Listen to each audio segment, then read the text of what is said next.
la fameuse conférence anniversaire des Deux Rives qui, pour la première fois, est en présentiel, puisque j'ai menti durant 3 ans en disant que j'allais faire une fête en présentiel. Et en fait, jusqu'à maintenant, on faisait des conférences anniversaires via Zoom. Voilà, nous sommes là. Donc déjà, merci beaucoup à tout le monde d'être venus si nombreux. Je voudrais aussi remercier toutes les associations latino-américaines qui ont joué le jeu et qui sont venues construire la Patria Grande ici même à Paris 11e. Donc la Revolución Ciudadana d'Ecuador, por favor, un aplauso. Et que viva Correa!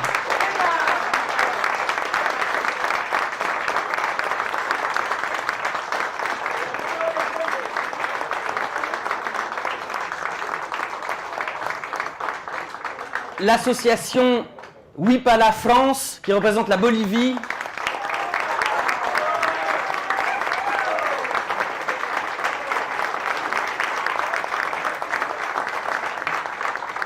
Los compañeros de Uruguay, donde están aquí presentes.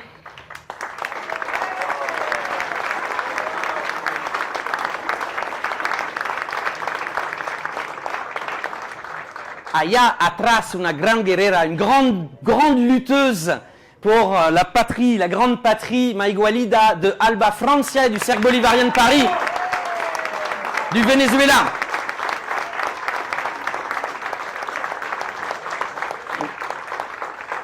Je pense que je n'oublie aucune. Pardon. Ah, pardon, évidemment. Et José Manuel de Morena, le parti du président López Obrador au Mexique. Évidemment, l'association Unida Perú, sans qui ceci n'aurait pas pu avoir lieu. Merci beaucoup, compañeros.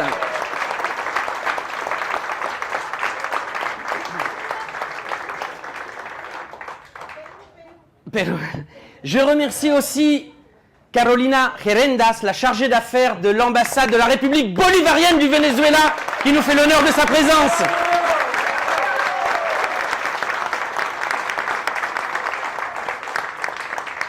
Et puis, bien sûr, les intervenants, Maurice, merci d'être là, Sergio, merci d'être là, Ignacio, merci beaucoup d'être présent avec nous pour cette soirée.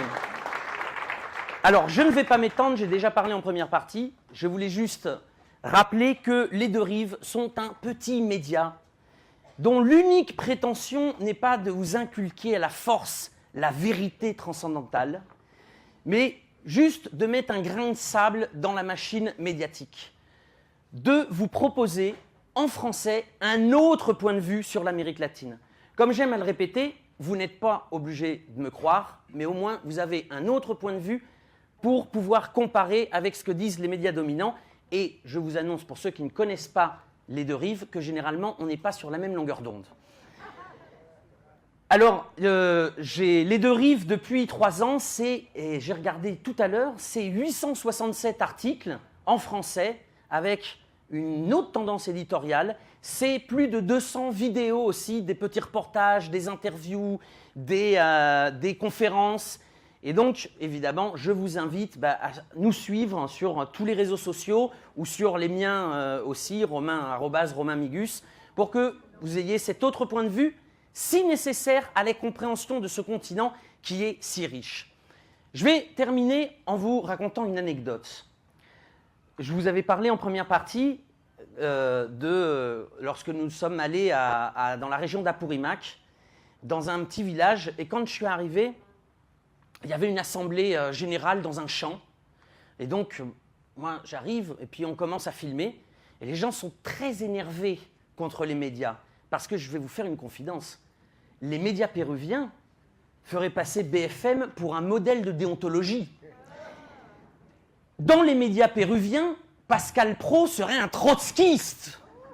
C'est pour vous donner un peu la tendance. Ils sont racistes, colonialistes. C'est vraiment infernal. J'ai un ami argentin, Marco Teruggi, qui me dit à chaque fois que j'aime bien venir au Pérou, parce que tu connais la porcherie qu'est le Clarín et les médias de ce groupe médiatique, et à chaque fois que je viens au Pérou, je me rends compte qu'il y a pire.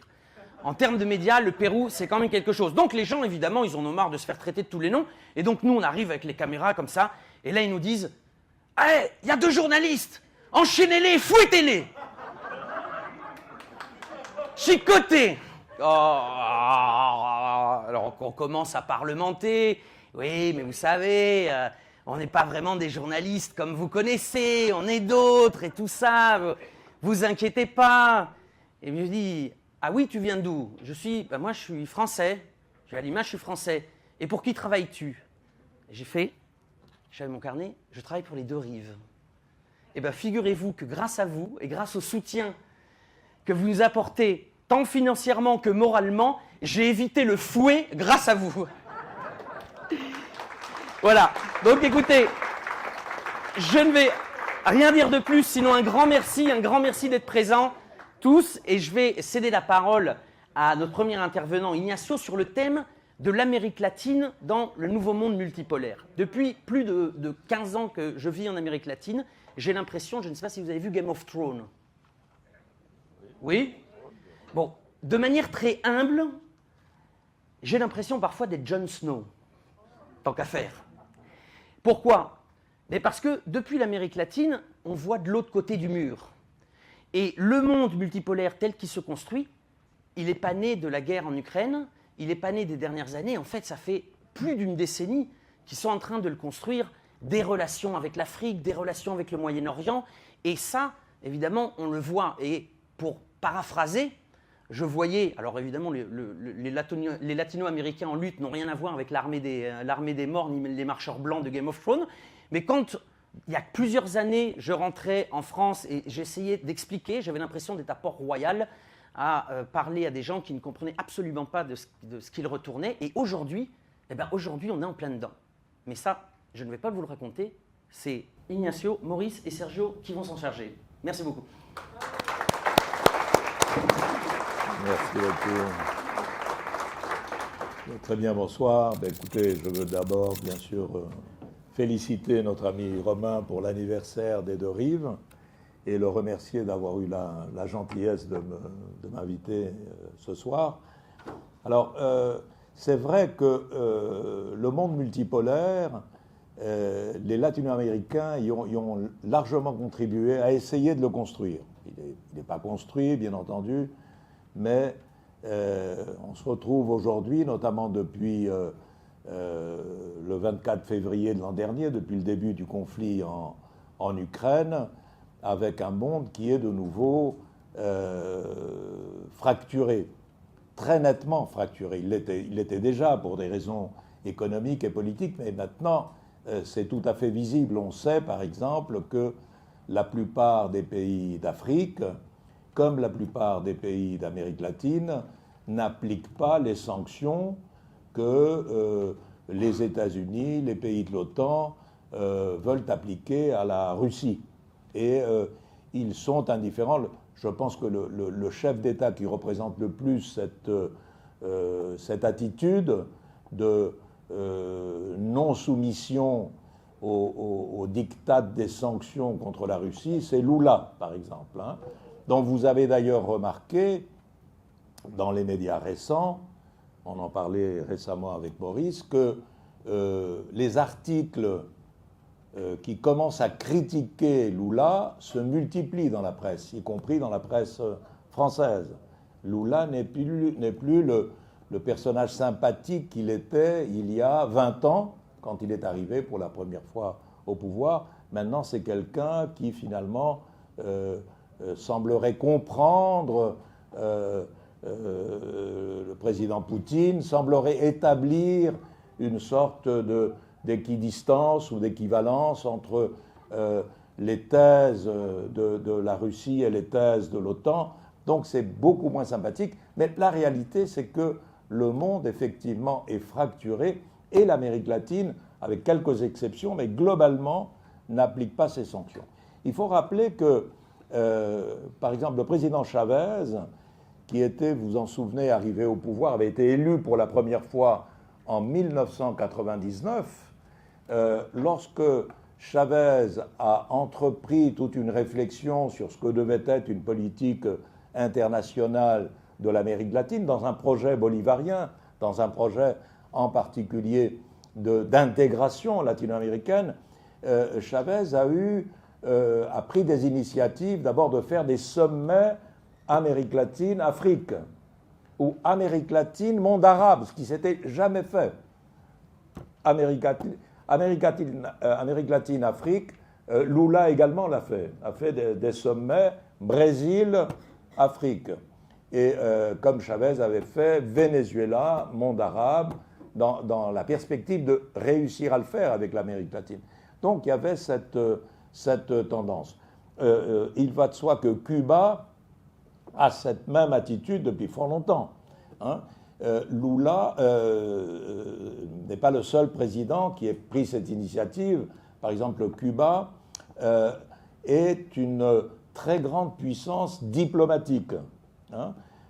Récemment, lors de la conférence qu'a organisée le président Macron sur le monde financier et le sommet à la fois financier et écologique où il y avait la présence d'une quarantaine de chefs d'État et de gouvernement, vous avez remarqué que Macron, qui présidait la conférence, avait à sa gauche, ici, là où est Romain, avait le président cubain, Díaz-Canel. Alors, pourquoi est-ce qu'il avait Díaz-Canel à la présidence de la conférence? Non pas parce que Díaz-Canel est le président de Cuba uniquement, mais parce qu'en ce moment, Díaz-Canel est le président de la présidence tournante, mais pour cette année 2023, du groupe de 77 plus Chine. Le groupe 77, c'est ce qu'on appelait avant le tiers-monde. D'ailleurs, ils ne sont pas 77. Le nom de groupe 77 a été conservé, mais ils sont aujourd'hui 134 pays. 134 pays plus la Chine. Ça veut dire toute l'Amérique latine, toute l'Afrique, une grande partie de l'Asie, donc qui sont rassemblés dans une perspective d'avoir des positions communes ou des positions de résistance à l'égard du monde développé. Il peut y avoir des différences. Ce que je veux dire, c'est que, par exemple, ces trois cas que je viens de citer, Cuba, Venezuela, Brésil, ont pris depuis longtemps des initiatives pour ne pas rester isolés et pour participer à la rupture de ce monde unipolaire que les États-Unis avaient essayé de construire après la chute de l'Union soviétique, après la fin de l'Union soviétique et du monde communiste, en particulier les pays socialistes d'Europe. Et autre chose aussi importante sur cette construction d'un monde multipolaire à laquelle les latino-américains aimeraient participer, Lula, par exemple, d'une des initiatives qu'il a prises récemment, il a fait une sorte il a appelé ça une conférence retraite, une retraite pour les pays d'Amérique latine, d'Amérique du Sud.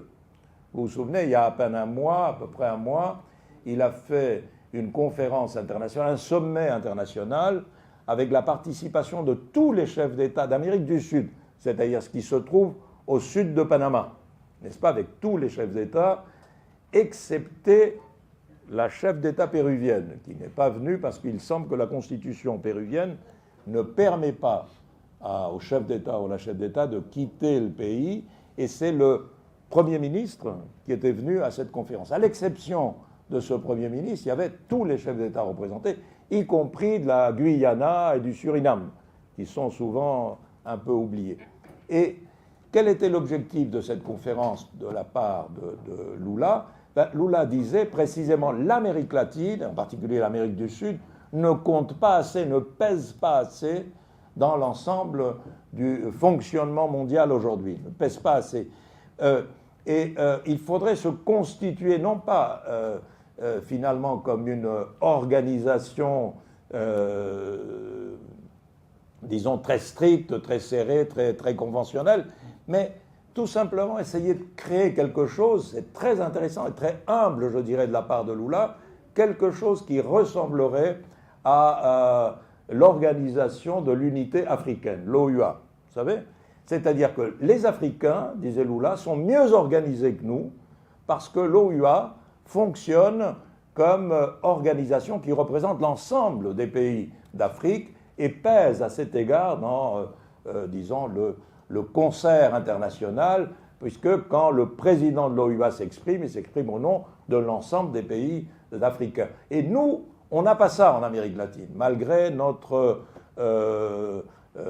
longue histoire de tentatives d'intégration, d'unification, malgré les diverses organisations qui existent, comme l'UNASUR et notamment plus récemment la CELAC. Donc il y a aujourd'hui en Amérique latine une recherche d'un instrument, la constitution d'une sorte de cadre diplomatique qui permettrait à l'ensemble de l'Amérique latine, en tout cas indépendamment des différences idéologiques. Lula a fait une allusion très précise à ce sommet. Par exemple, il y avait bien sûr des dirigeants de gauche, et il y avait le président Maduro, par exemple. C'était la première fois que le président Maduro, depuis quelque temps, depuis quelques années, assistait à une conférence internationale. Lula s'est fait, comme vous savez, très critiqué pour avoir accepté la présence du président Maduro, mais il y avait aussi le président Lasso d'Équateur, n'est-ce pas, qui représente tout de même une ligne extrêmement droitière, ou le président de l'Uruguay également. Donc, l'idée de Lula, c'était indépendamment de nos différences idéologiques, agissons comme un groupe, finalement, qui défend des intérêts communs. Donc l'Amérique latine, aujourd'hui, essaie de trouver sa place dans ce monde, en quelque sorte, disons, la guerre en Ukraine, la fracture du monde à laquelle nous assistons aujourd'hui. Le monde géopolitiquement a changé. Ce n'est plus ni le monde d'après la Seconde Guerre mondiale, ni le monde d'après les colonisations, ni le monde d'après la chute de l'Union soviétique. Nous sommes dans une nouvelle étape. Il est clair que cette nouvelle étape, par exemple, chacun l'a constaté lors des crises, et deux crises que vient de vivre l'humanité, la crise de la Covid et la crise de l'Ukraine, que les Nations Unies n'ont pas été à la hauteur. Les Nations Unies ne fonctionnent plus comme une organisation capable finalement d'imposer un cadre qui pourrait s'appliquer. Il est clair aujourd'hui qu'après la guerre d'Ukraine, il faudra, d'abord c'est une guerre il faudra qu'il y ait un vainqueur et un vaincu, il y aura des négociations bien entendu, mais nous irons après cette guerre vers la définition d'un nouveau cadre international. Comme après la Seconde Guerre mondiale, on est allé vers la définition d'un nouveau cadre international avec la création des Nations Unies. Est-ce que les Nations Unies vont se maintenir comme elles sont? Le Conseil de sécurité, comme vous savez, les 5 États permanents du Conseil de sécurité, où il n'y a aucun latino-américain, ne pourra pas se maintenir. Parce que soit la Russie l'emporte en Ukraine, et à ce moment-là, elle fera sortir du Conseil de sécurité les États-Unis, la France et le Royaume-Uni, soit l'OTAN l'emporte et la Russie quittera le Conseil de sécurité. Donc le Conseil de sécurité ne pourra pas être maintenu. Et ce sera l'occasion, bien entendu, de redéfinir qui doit être membre permanent si on maintient l'idée de membre permanent. Et il n'est pas normal que l'Inde n'y soit pas, il n'est pas normal que le Nigeria n'y soit pas, il n'est pas normal que le Brésil n'y soit pas, que le Mexique n'y soit pas, etc. Autre instance internationale, on termine avec ça, puisque c'est que quelques mots, autre instance internationale qui se développe beaucoup aujourd'hui et où la présence latino-américaine est très importante, c'est les BRICS, qu'on appelle les BRICS. N'est-ce pas? On sait aujourd'hui que les BRICS, qui sont précisément, pour certains d'entre eux, présents au Conseil de sécurité comme membres permanents, c'est le cas de la Russie, c'est le cas de la Chine, mais les BRICS, c'est, comme vous savez, le Brésil, la Russie, l'Inde, la Chine et l'Afrique du Sud. Mais aujourd'hui, le prochain sommet des BRICS a lieu, si je ne m'abuse, en août prochain à Pékin, et il y a 19 pays qui demandent à faire partie des BRICS. Et parmi ces pays, il y a l'Argentine, il y a le Venezuela, il y a l'Algérie, il y a l'Iran, il y a l'Égypte, il y a l'Arabie Saoudite, enfin, il y a toute une série de pays qui veulent avoir un rôle important et l'Amérique latine va pouvoir compter. Il n'y a pas le Mexique, curieusement. J'imagine que la relation particulière que le Mexique a avec les États-Unis dans le cadre des accords de l'ALENA font que, sans doute, le président est prudent à l'heure d'aller vers une alliance géopolitique qui peut être perçue, et en tout cas qui est perçue par les États-Unis comme une alliance qui pourrait faire contrepoids à leur propre puissance. N'oublions pas que la Chine, par exemple, il y a 20 ans, en 2020, la Chine n'avait de relations commerciales dominantes qu'avec 2 pays d'Amérique du Sud, le Paraguay et Cuba.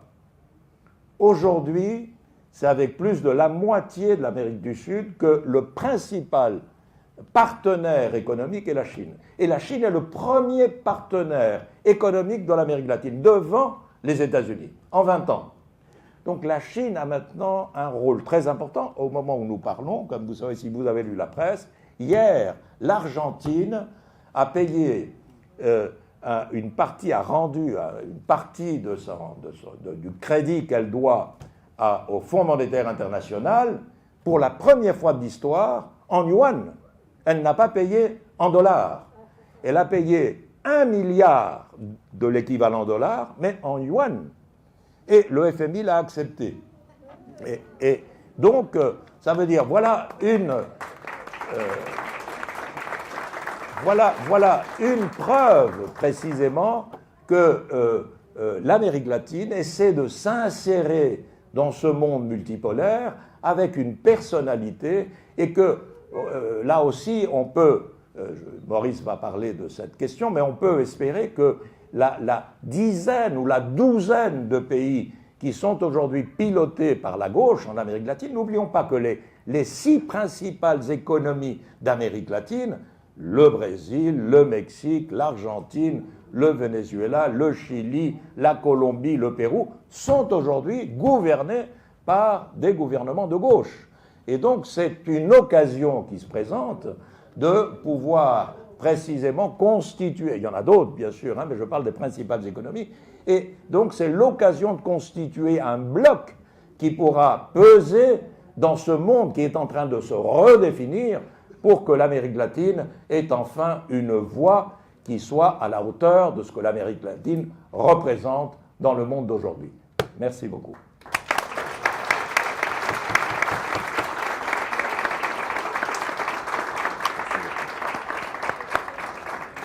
Merci à toi, Ignacio, de nous donner ce panorama global. On va un peu peut-être affiner avec nos prochains intervenants. Mais effectivement, tu parlais du paiement du FMI en yuan. Pour l'Argentine, l'Argentine commence à commercer en yuan, le Brésil aussi, le Venezuela cherche à se connecter au système de paiement interbancaire MIR, donc le système russe. Donc il y a Cuba aussi. Cuba aussi. Donc il y a une voie vers la dédollarisation en tant que monnaie hégémonique. Et dans ce nouveau monde multipolaire, il y a un géant qui s'est réveillé il n'y a pas longtemps, c'est le Mexique. Alors, ça a été, Ignacio t'a questionné, peut-être tu vas nous apporter des éléments de réponse. Nous passons à Sergio Avalos, qui est analyste politique et membre de Morena, le parti du président López Obrador.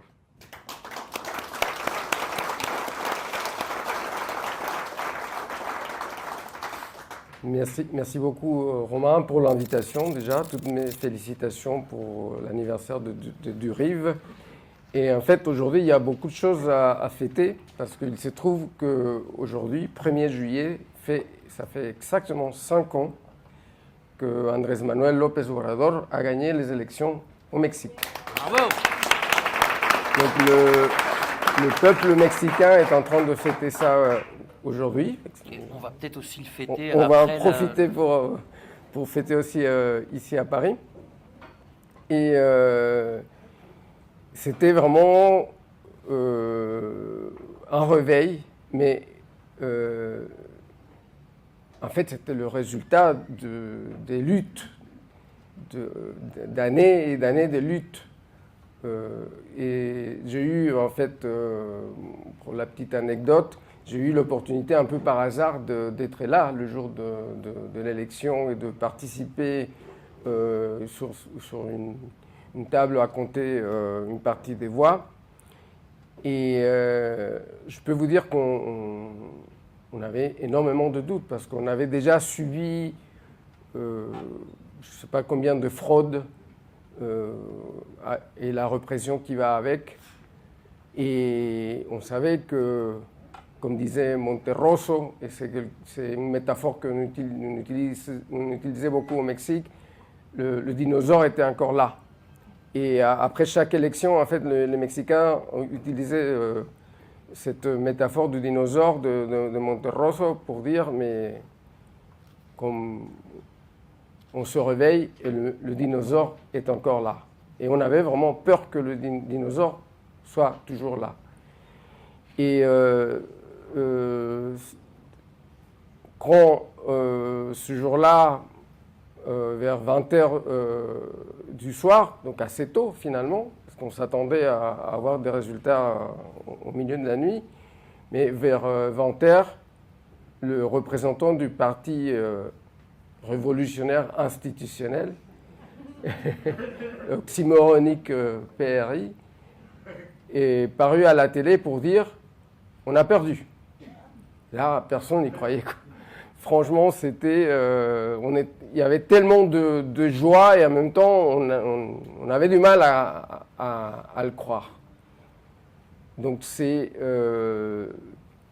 l'histoire du pays a vraiment basculé. Et avec elle, l'histoire aussi de la politique extérieure mexicaine, qui a été une dynamique de changement et de continuité, et qui n'a été à l'abri non plus de contradictions et d'ambiguïtés, et surtout, vous imaginez bien, des pressions aussi bien extérieures qu'intérieures. Vous connaissez tous cette phrase d'un ancien dictateur mexicain qui avait dit « Pauvre Mexique, si loin de Dieu et si près des États-Unis ». Ben, la phrase, elle est toujours juste d'ailleurs.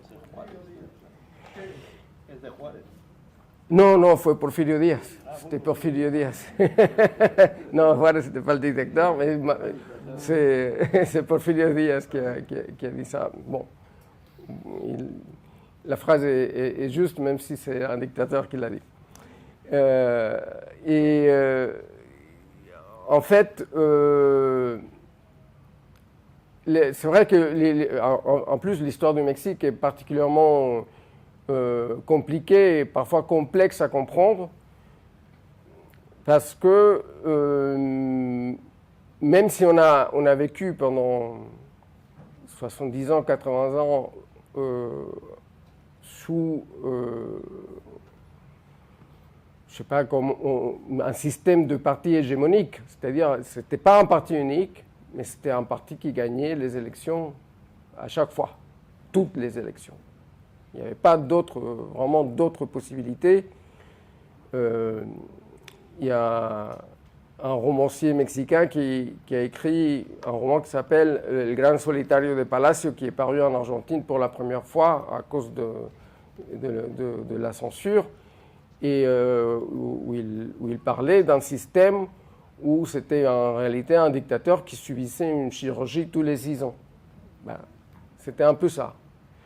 Mais sauf que avec la chirurgie ou le changement physique du dictateur, changeait aussi quand même un peu sa personnalité. Donc, et la politique extérieure du Mexique changeait aussi un petit peu avec ça. Et donc du coup, il y avait des situations complètement paradoxales, comme dans les années 70, où le président mexicain recevait tous nos frères et sœurs qui venaient du Chili, de Cuba. D'ailleurs, la révolution cubaine est partie du Mexique et le gouvernement mexicain était au courant de tout ça. Ils arrivaient au Mexique et le même président qui donnait l'asile à nos frères qui fuyaient les dictatures, tuait la guérilla, et n'importe quelle révolte, la révolte étudiante, etc., etc. Donc c'est juste pour vous donner une idée des ambiguïtés qu'il a pu y avoir dans certaines parties de l'histoire du Mexique. Le Mexique qui faisait qui est toujours d'ailleurs observateur dans le groupe de pays non alignés. Hein. Et donc qui avait une doctrine en diplomatie qui s'appelle la doctrine Estrada, qui date de 1930, qui prenait la non-intervention dans les affaires des autres pays. Et c'est une doctrine qui a été assez suivie quand même jusqu'à l'an 2000, où il y a eu quand même une alternance négociée avec la droite du pays, et arrive au pouvoir un personnage qui s'appelait Vicente Fox. Et en fait, d'ailleurs, ça se termine avec une anecdote avec Cuba, où il était question que Fidel Castro participe à une rencontre internationale au Mexique, et le président Fox lui aurait dit « Écoute, tu viens, mais tu manges et tu dégages ». Ça a fait toute une histoire. Il y a une chanson très drôle aussi que vous pouvez trouver, « Come si te vas ». C'est devenu vraiment l'anecdote. Mais depuis 1988, même 6 ans auparavant, je dirais, on a aussi de gouvernements, de gouvernements néolibéraux au Mexique.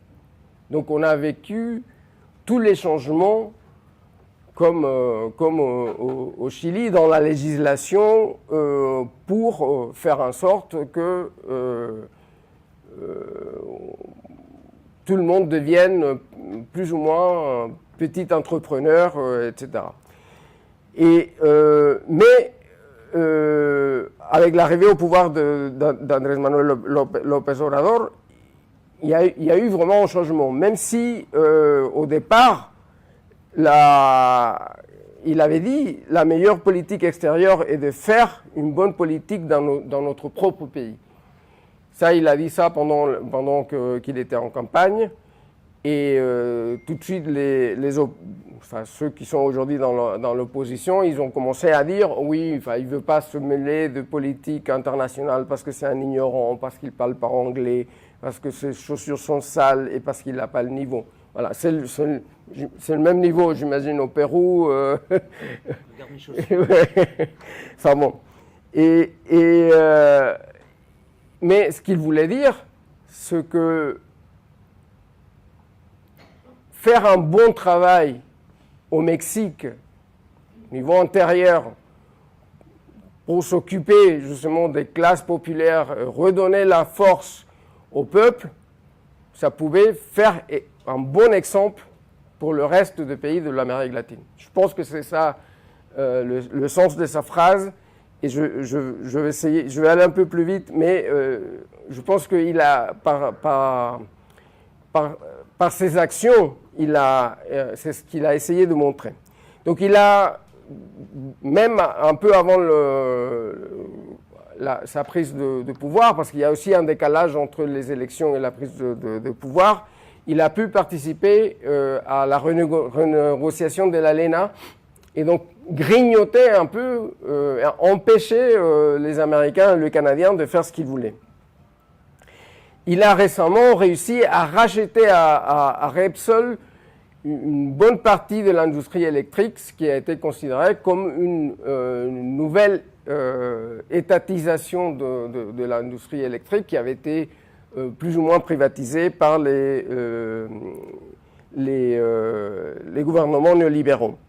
Et puis il y a la question de l'influence qu'il exerce, qu'on appelle au Mexique l'obradorisme, qui est pour moi une philosophie politique en construction, au travers, par exemple, des politiques sociales. Ces politiques sociales qu'on applique au Mexique, il a essayé il a proposé de les appliquer, par exemple, en Amérique centrale et en Honduras. Ils sont déjà en la 12e étape. Il y a des politiques de réactivation à travers l'Agence mexicaine de coopération. Donc il y a par exemple la politique qui s'appelle Semer la vie, pour aider 10 000 producteurs agricoles honduriens qui vont recevoir du soutien économique et en nature et en formation. Il y a les jeunes qui construisent l'avenir, c'est aussi des emplois aidés qui vont aider aussi 10 000 jeunes honduriens. Donc il y a une politique d'aide à l'Amérique centrale aussi pour, dans l'idée que s'ils peuvent travailler chez eux, ils ne vont pas avoir besoin de traverser le pays pour essayer d'aller aux États-Unis. Et puis, il y a les alliances avec les pays de l'Amérique latine. C'est vrai que à cause de relations, de rapports avec les États-Unis, c'est toujours un travail de funambule. Hein. Il faut toujours faire très attention à la manière de négocier. Mais il a dit dans une réunion de la CELAC, au moment où le Mexique était le président, il a avancé la proposition. Il a dit ni plus ni moins que de construire quelque chose de similaire à l'Union européenne, mais en respectant notre histoire, notre réalité et nos identités. L'idée, c'est de remplacer l'organisation d'États américains, parce que ça, c'est aussi toute une histoire, par un organisme qui ne soit le laquais de personne. Donc, je pense que c'était quand même assez clair. Et pendant la pandémie, le pays a reçu le médecin cubain. Après, on peut être ou pas d'accord avec les histoires de vaccins, mais dans une politique d'ouverture, on a reçu et appliqué le vaccin cubain, chinois. On a essayé de négocier aussi avec les Russes. Je ne sais pas finalement si ça a été appliqué. Si ça a été appliqué, on me confirme. Donc, on est allé au-delà et malgré les critiques, on s'est ouvert à la participation de tout le monde. Le président Maduro a participé au fait de l'indépendance récemment, comme le président cubain d'ailleurs. Et d'ailleurs, il a rappelé à 2 reprises, il me semble, que Cuba devait être considéré comme la Nueva Numancia. Donc cette cité qui a résisté au roman pendant longtemps et il a essayé aussi de renforcer, il a refusé de transmettre la présidence de l'Alliance Pacifique à Dina Boluarte et il n'a pas reconnu le gouvernement de Dina Boluarte.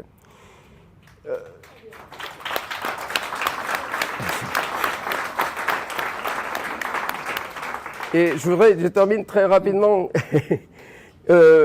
par quelque chose qui n'est pas disons de la diplomatie traditionnelle, mais qui me semble quand même important. Au travers de las mañaneras, ces conférences matinales qu'il fait tous les jours, du lundi au vendredi à 6h du matin, il me semble. 7h. Il a fini par devenir le 6e streamer le plus regardé d'Hispano-Amérique. Hein, étant un vrai influenceur. Et là, je pense que c'est quand même très important. Et on me l'avait déjà raconté, mais je l'ai vécu personnellement lors de le défilé du 1er mai, quand plusieurs frères et sœurs péruviens, équatoriens sont venus me voir et me dire « Moi, je n'ai jamais été au Mexique, mais je regarde tous les jours la mañanera. » Parce que là, il fait un vrai travail pédagogique. Il explique de la manière la plus claire possible comment les néolibéraux ont entravé le pays, comment ils se débrouillent pour essayer d'enfoncer les pays, tous les pays de l'Amérique latine. Et je pense que c'est un vrai travail d'influenceur qui cherche à redonner l'espoir et la confiance au peuple. Ça permet d'expliquer ces politiques et de faire des prises de position très rapides. Et je pense que c'est aussi un instrument très important. Et d'ailleurs, Ricardo Belmont, je crois, c'est un journaliste péruvien, disait une fois dans un entretien qu'il avait conseillé à Castillo de faire des mañaneras, mais il n'a pas voulu le faire. Je ne sais pas si ça aurait changé quelque chose. Mais bon, en tout cas, c'est un moyen de contourner toute la presse, les groupes de presse qui, vous connaissez bien ça aussi en France, n'arrêtent pas d'envoyer des messages, des faux messages contre les intérêts du peuple. Merci beaucoup.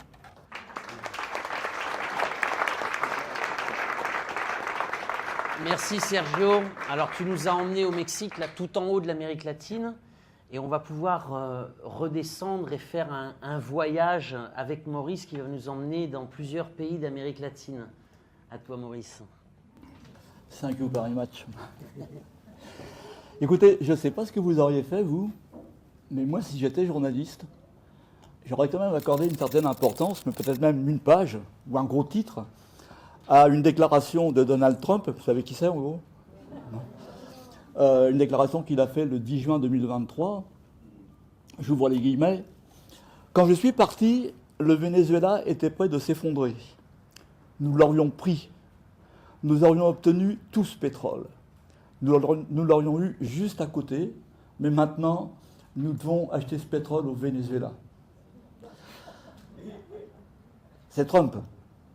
C'est-à-dire qu'en gros, tout le discours que vous avez entendu, mais que nos compatriotes, nos amis, nos copains, nos camarades, nos collègues ont entendu, sur la défense de la démocratie, la défense des droits de l'homme, le rôle important pour la défense de la démocratie. Je change de micro, ça commence bien. C'est comme au Tour de France, il y a toujours un vélo. Et il marche ton micro, là?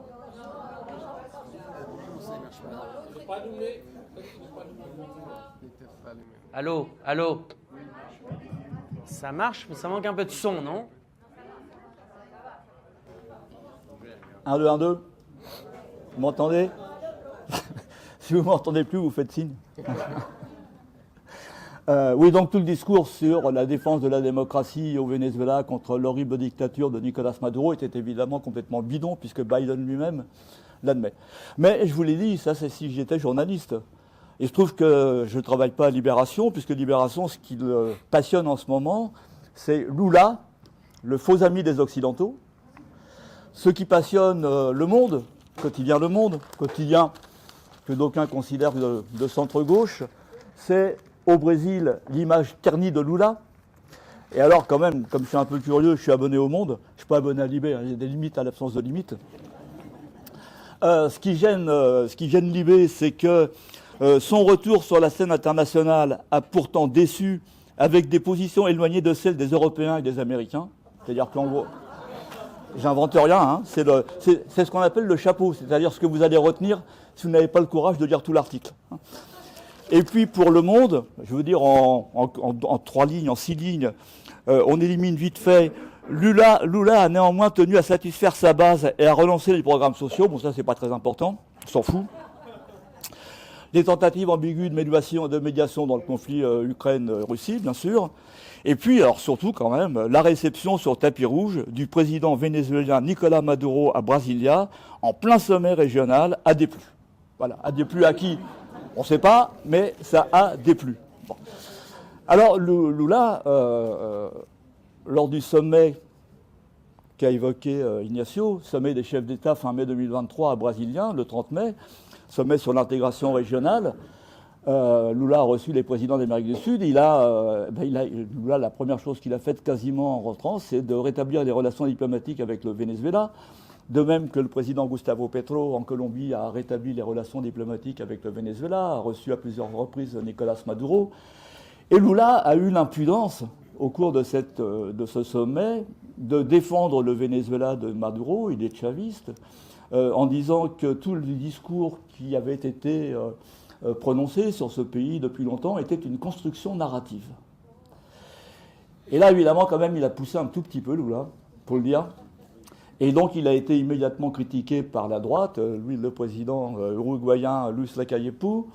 Il a été critiqué par Sergio Moro, vous savez, le juge qui a expédié Lula en prison, juge brésilien. Il a été critiqué très vertement par Maria Corina Machado, qui est une des dirigeantes de la droite radicale, pour ne pas dire d'extrême droite vénézuélienne.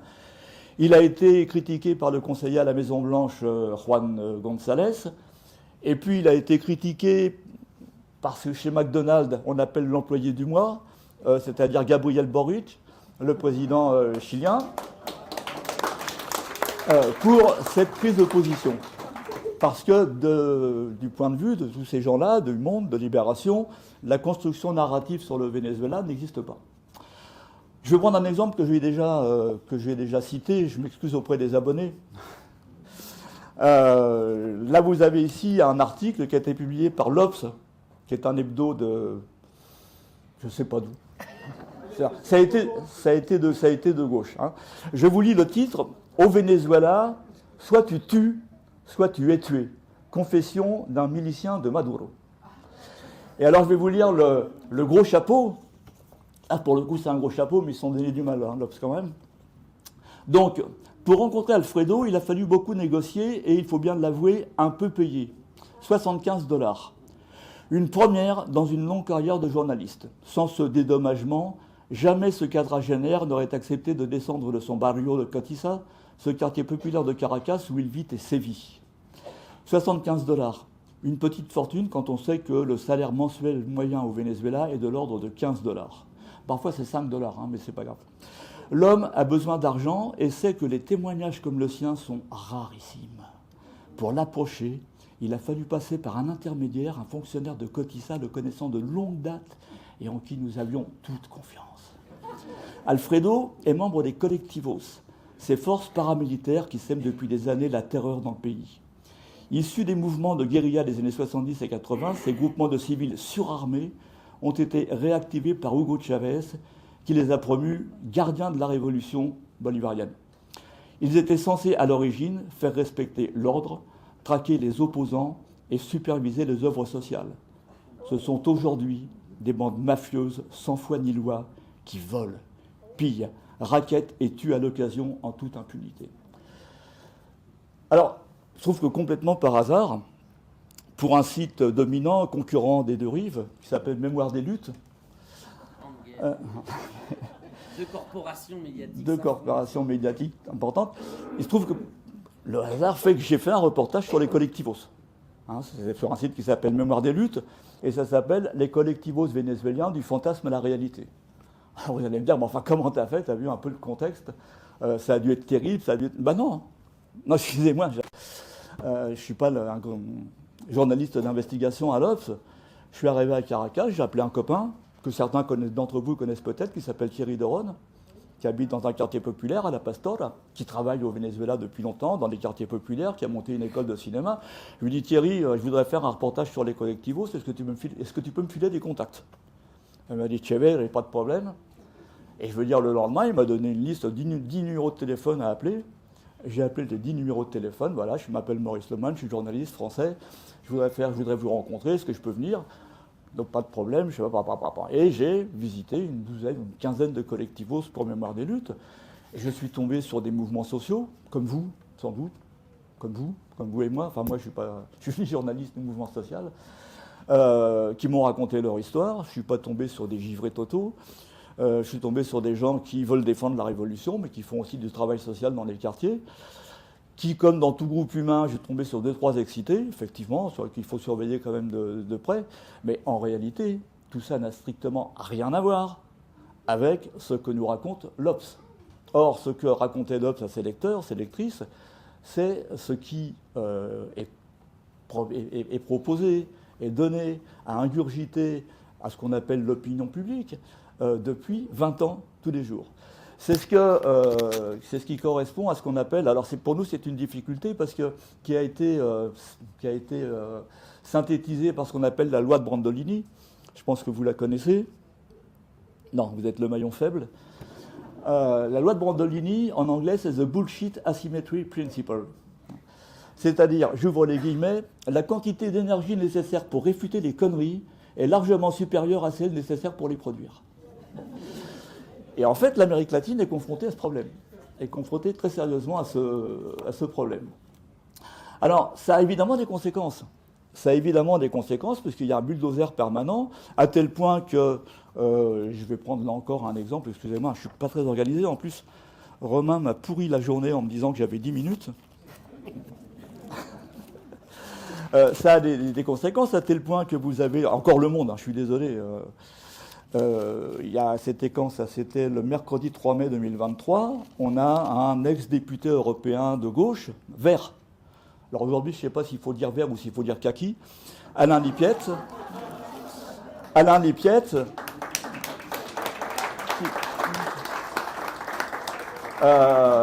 Alain Lipiette, camarade président Lula, sauras-tu dire stop à Vladimir Poutine? Et on a cet ancien eurodéputé européen. Je pense qu'un jour, on fait le bilan de la carrière politique de Lula et la carrière politique de Alain Lipiette.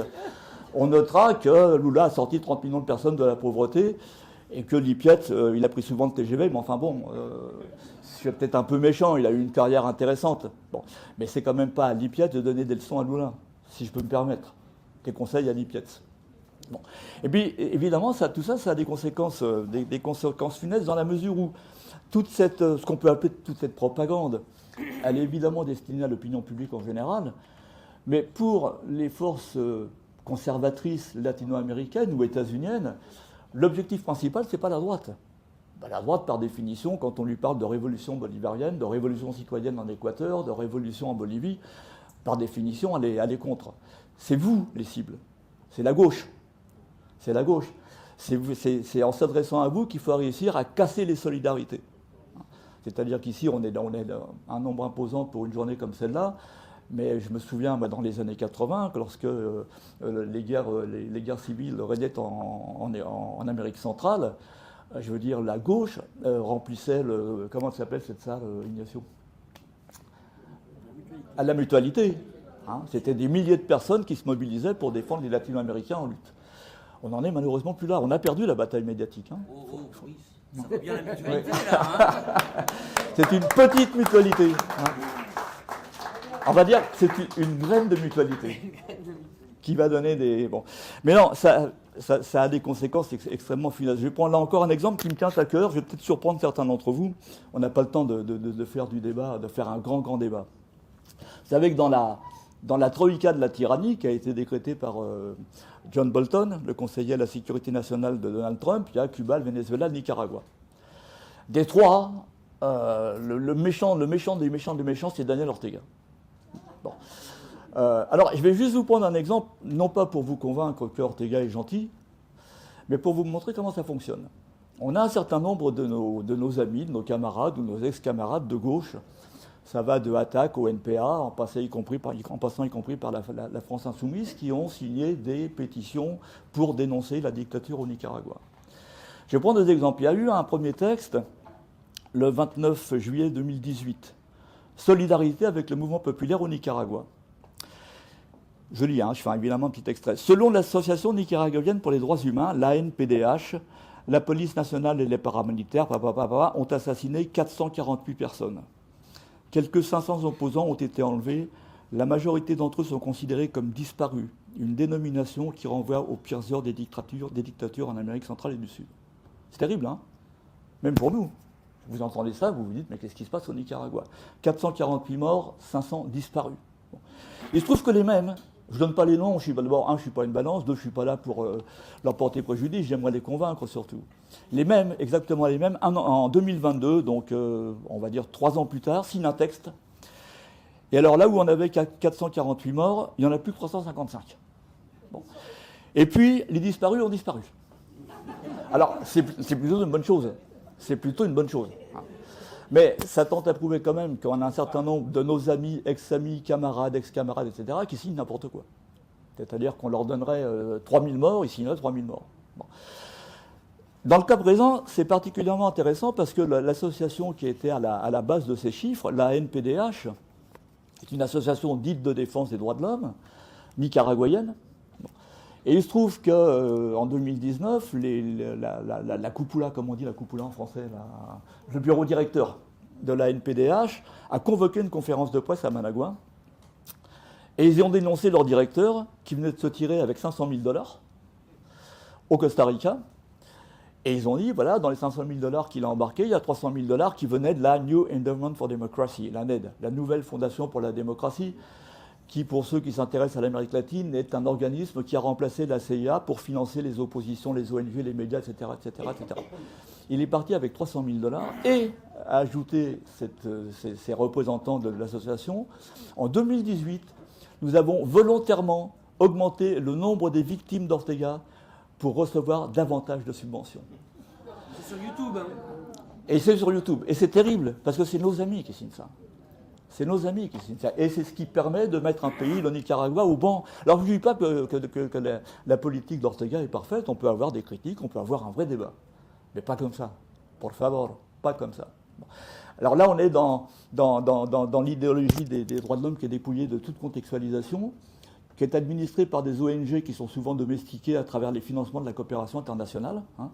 Et c'est un peu ce que dénonçait Rafael Correa, hein, qui a été confronté à pas mal d'ONG en disant aujourd'hui, tous les politiciens perdants se réfugient dans ces ONG, reçoivent des financements extérieurs et font la politique qu'ils ne peuvent pas faire parler sur nous. Je note au passage que ces pétitions pour la libération des prisonniers politiques au Nicaragua, d'ailleurs moi je ne suis pas contre, hein, je veux dire, les gens en prison ça m'a jamais emballé, mais j'ai vu passer aucune pétition des mêmes pour demander de la libération de Pedro Castillo. Nada. Il y a eu une pétition sur change.org qui a 536 signatures, là pour le coup de gens comme vous et moi, mais des leaders connus de la gauche, de nos amis de gauche, ça n'existe pas. Je suis déjà dépassé 1000 minutes, non? Il t'en reste 10. Ah oui. Non, je me dépêche. Hein. Bon, bref, cela le temps, bon, Lula, il a répondu aux critiques. Hein, il a dit d'abord que le sommet régional, c'est pas un groupe d'amis, et que l'objectif principal, c'était de reprendre l'intégration sud-américaine. Et donc, l'Argentine et le Brésil ont annoncé leur retour dans l'Union des Nations sud-américaines, qui a été créée par toute cette gauche, hein, qui a été au pouvoir dans les années 2000. Dont se sont retirés, d'où la source était quand même retirée des gouvernements de droite de l'Uruguay, du Paraguay, du Chili, de la Colombie, de l'Équateur. C'est-à-dire qu'en fait, dès que la droite est revenue au pouvoir, elle a complètement saboté les organismes d'intégration qui étaient en place. Alors si j'avais l'occasion de revoir Lippiette, je l'ai vu une fois à l'occasion d'un débat sur le Venezuela, j'ai décidé que je ne le reverrais pas. Ce n'était pas vraiment un débat, j'étais de la Libye démocratique, mais c'était un tribunal contre le Venezuela. Mais si je le voyais, donc je lui dirais que la position de Lula, elle n'est pas nouvelle. Hein. Elle n'est pas nouvelle. Alors déjà, pendant la dictature militaire au Brésil, pour vous situer l'importance du Brésil, une déclaration attribuée à Richard Nixon disait que là où va le Brésil, va l'Amérique latine. Hein. D'où l'importance de Lula et donc d'où l'intérêt que commencent à lui porter nos amis de la pensée conforme. Mais le Brésil se distinguait déjà sous la direction de Lula en tant que leader d'un bloc des pays en marge de l'influence de Washington, lorsque George Bush était au pouvoir. Hein. George Bush a invité le Brésil à se joindre à la guerre contre l'Irak. Et déjà à l'époque, Lula avait dit non. Hein, c'était pas l'Ukraine, c'était l'Irak. Lula à l'époque avait répondu que sa guerre en était une autre, c'était la guerre contre la faim. Il n'avait pas accepté de rejoindre la guerre contre l'Irak, non seulement parce qu'il était contre les guerres, mais aussi parce qu'il n'acceptait pas l'accusation selon laquelle l'Irak possédait des armes de destruction massive, ce qui évidemment s'est révélé parfaitement exact. Alors il y a en ce moment, il y a une lutte de titans sur le continent américain, hein, entre les États-Unis, position dominante, hégémonique, traditionnelle, et puis les gouvernements latino-américains qui tentent d'échapper à cette domination. Le déclin des États-Unis dans la région, il est clair. Hein. Même lorsque, ponctuellement, ils arrivent à renverser le cycle progressiste, ils ont réussi, effectivement, dans un certain nombre de cas. Mais les facteurs de distanciation ils sont devenus évidents, en particulier à l'occasion du 9e sommet des Amériques qui s'est déroulé à Los Angeles du 6 au 10 juin 2022, déjà, hein, c'était 2022. Le gouvernement de Biden, dont on espérait d'ailleurs qu'il serait différent de celui de Trump, mais bon, il nous arrive de nous tromper, nous aussi. Donc Biden qui organisait le sommet a exclu Cuba, le Nicaragua et le Venezuela, et ensuite de protestations, les présidents mexicains, AMLO, Luis Arce de Bolivie, la présidente du Honduras, Xiomara Castro, se sont abstenus. C'était déjà un premier signe. Et puis si on prend là tout récemment, il vient d'y avoir le 26 juin, le 23 juin, la 53e Assemblée Générale de l'Organisation des États Américains, l'OEA, hein, vous savez, c'est le paravent de Washington, s'est terminé absolument sans accord, avec l'absence des ministres des Affaires étrangères de l'Argentine, de la Bolivie, du Brésil, de la Colombie, du Honduras et du Mexique. C'est-à-dire que l'OEA est maintenant quasiment boycottée, indépendamment du Venezuela, de Cuba et du Nicaragua qui en sont partis. Elle est boycottée par une grande partie de l'Amérique latine. Alors, il y a évidemment une contre-attaque des États-Unis qui ne tiennent pas à perdre le contrôle. Et alors, parfois, on se demande, mais qui est le secrétaire d'État des États-Unis? Vous savez, le secrétaire d'État, c'est le ministre des Affaires étrangères. Théoriquement, c'est Anthony Blinken. Sauf que le personnage qu'on voit le plus souvent en Amérique latine, c'est une femme, c'est Laura Richardson, qui est générale 4 étoiles, et qui est la chef du Southern Command, le commandement sud de l'armée des États-Unis. En avril 2023, elle était en visite officielle en Argentine.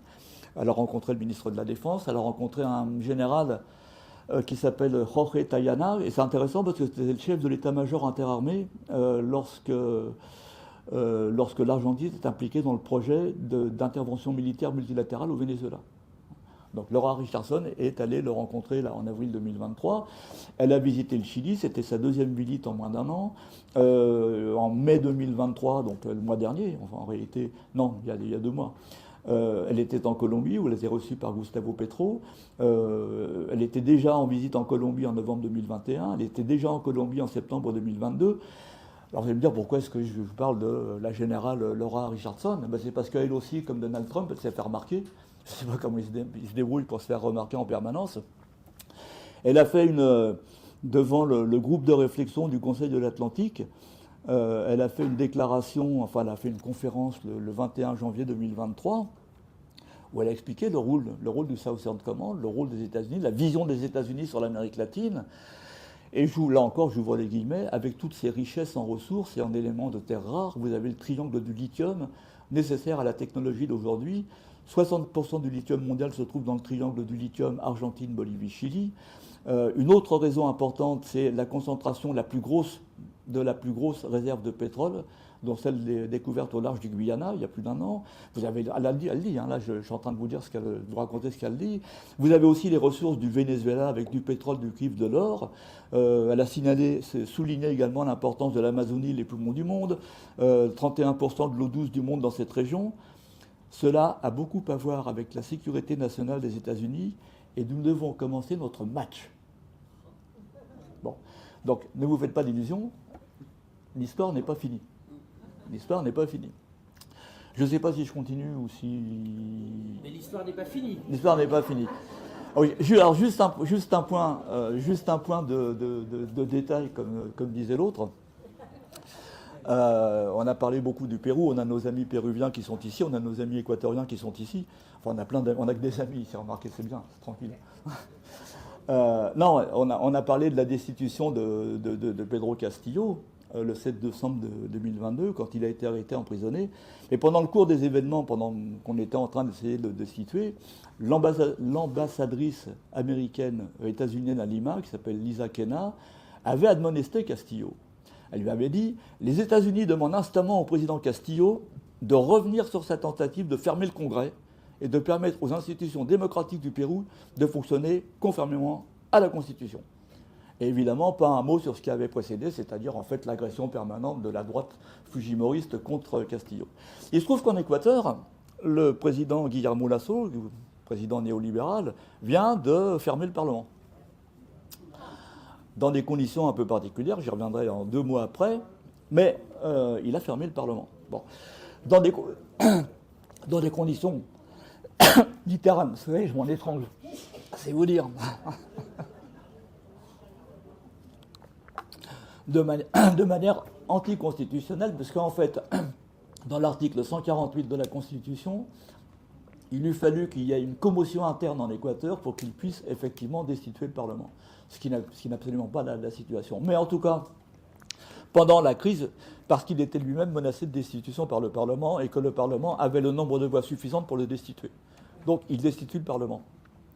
Pendant toute la crise, l'ambassadeur des États-Unis en Équateur, Michael Fitzpatrick, accompagne la fermeture du Congrès, dans ces conditions douteuses, d'une déclaration affirmant que les États-Unis respectent les processus internes et constitutionnels de l'Équateur et continueront à travailler avec le gouvernement constitutionnel, la société civile, le secteur privé et le peuple équatorien, c'est-à-dire appuie Guillermo Lasso dans sa décision du Parlement.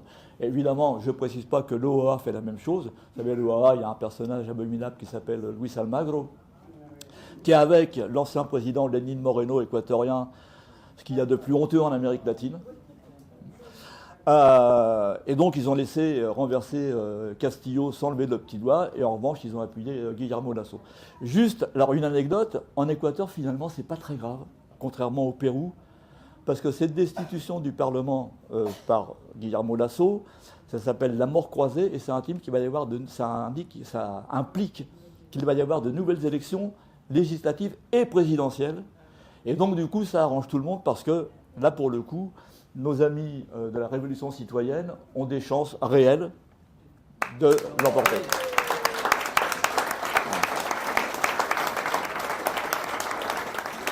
Voilà. Et comme il faut, comme les meilleures choses ont une fin. Je termine parce que vous allez me demander. Enfin, j'espère que vous allez me demander, mais comment ça va se terminer? Est-ce que la droite va continuer à l'emporter? Est-ce que la gauche va continuer à l'emporter? Je vais terminer sur une phrase de l'écrivain portugais José Saramago, que j'ai d'ailleurs attribué par hasard dans une interview récente à Eduardo Galeano. Quand on termine une conférence sur l'Amérique latine, c'est toujours Eduardo Galeano. Et bien là, non, c'est José Saramago. Il dit « La défaite a quelque chose de positif, elle n'est jamais définitive. En revanche, la victoire a quelque chose de négatif. Elle n'est jamais définitive non plus. »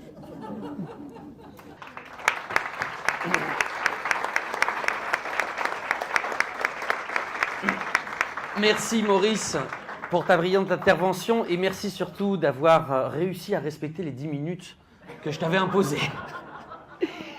Bon, on touche à la fin de cette rencontre. Donc, nous allons, parce que je vous rappelle, c'est les 3 ans des deux rives, nous allons souffler la bougie. Par la suite, je vous invite à vous restaurer à l'association Unida Pérou. Vous savez que le Pérou, alors évidemment j'ai un Mexicain à ma gauche, il ne va pas être content, mais le Pérou a la meilleure gastronomie de l'Amérique latine. Ils combattent en finale avec les Mexicains. Donc je vous invite à aller venir vous restaurer. Et juste après la bougie, je vais quand même appeler à un représentant de chaque organisation pour qu'il vienne nous dire un petit mot, une minute. Donc, los compañeros de la Révolution citoyenne, Jeannette et Maigualida. El Consejo Pro Bolivia, ok. Y Carolina, si nos hace este honor de decir también unas palabras. Bueno, ya culminamos. Joyeux anniversaire, joyeux anniversaire, joyeux anniversaire les deux rives, joyeux anniversaire. Et merci à vous.